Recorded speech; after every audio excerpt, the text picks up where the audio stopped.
I anticipate the company's going to win this case. Thank God I had a jury. My guys were just deflated.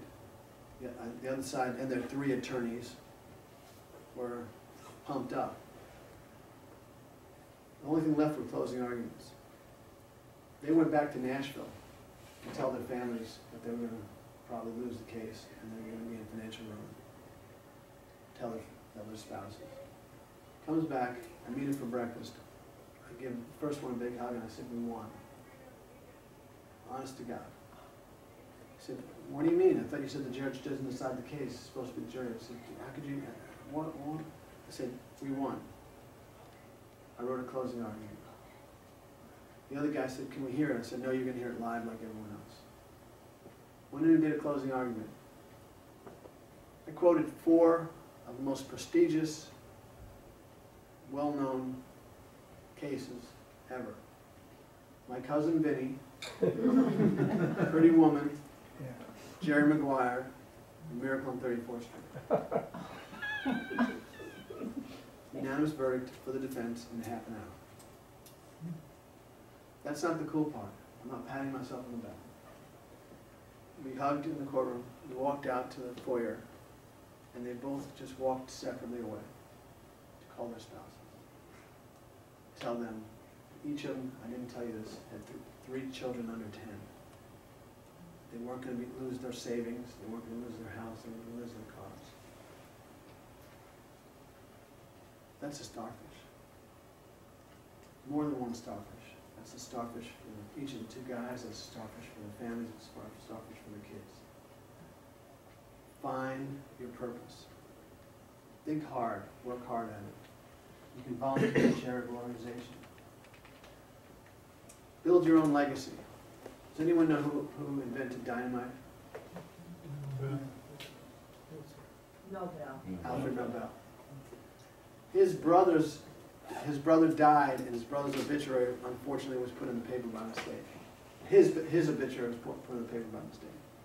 And it talked about the fact that he invented dynamite, and dynamite's killed this many people and caused this much destruction.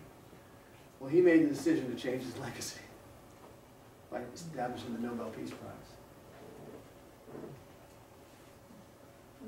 He has a new legacy now. It's probably my last story. Nothing is impossible. Nothing is impossible. We will find a cure. I went to the World Parkinson's Congress in 2003 in Washington, D.C. And I learned 2 things. One is that they were saying there that they're finding a cure for Parkinson's within 5 years. And one thing I learned is that they have a problem with basic math. Second thing is I didn't understand a word these people were saying. And these scientists are just brilliant. And I'm happy that they're on our side. But when I say nothing's impossible, there was a story of a math student, graduate student in a prestigious university, who got a flat tire on his way to class one day. And he ran to class basically and was late 20 minutes and felt embarrassed. And the professor actually eyed him, and he never missed a class, never been late for a class ever. On the board there were 2 math problems. He wrote them down, went home Friday afternoon, started working on them. He's a math graduate student. What's he going to do on Friday afternoon? Got no happy hours to go to. I think that's funny. Unless you're a math graduate student. Sorry. So he started working on the problem. Worked all day Saturday, all day Sunday. Finally solved it Sunday night. Now he's thinking, I got to go to class tomorrow. If I've got 1 homework assignment out of 2, what's my grade for the homework? 50%, failing grade. He goes to see the professor to ask for a little more time. The professor's not in. Slides the first solution on the door. In the note, it says, I'm working on the second one. I hope to get it done. I'd like to get an excuse if I can. Goes back to the dorm, starts working on the second one, falls asleep, wakes up at 5 o'clock at night. Now he's panicked. He missed the 2:30 class.